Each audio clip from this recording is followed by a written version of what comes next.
So starting from nothing, and you say you used to be a bit of an athlete, or you've done some tries, you take a year or two off, you may have a kid or something, and you got to get back into it. So you got really no fitness at all.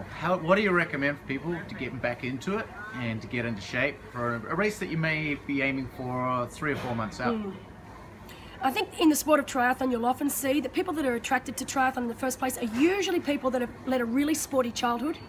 They've either come from a swimming background or a running background, or they've been really fit in their early years, 20s, 30s, and all of a sudden at 40 they look in the mirror, they don't like what they see. You get into triathlon. We see it all the time. And normally these people remember being super fit, but the body's saying otherwise.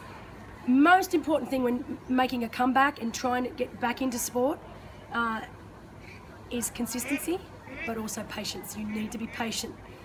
Often if you go too hard too early, you'll either end up sick, or you'll end up injured, or both. And you know, you want to it's all about longevity. You want to be in there for a long time. It's about building up slowly but surely over the months.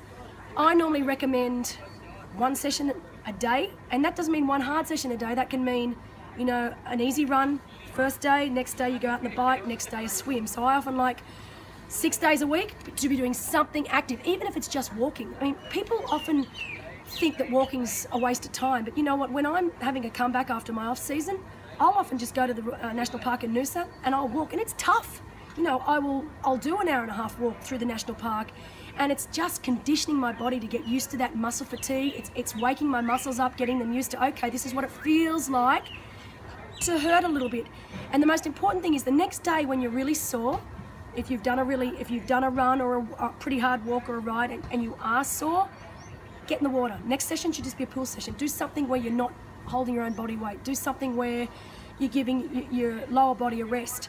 And as long as you're consistently doing it, so many times you'll see people, I'm going to go straight back into it. I'm going to ride every day, and I'm going to do 2 sessions, 7 days a week.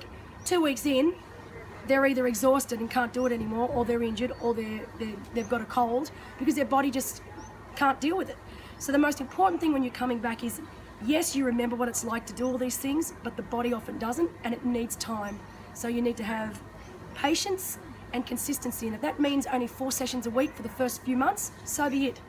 But then you're better off doing it like that and building up nice and consistently than going, you know, hell for leather in the first 2 weeks and then not being able to train for the next 2 weeks because you're injured.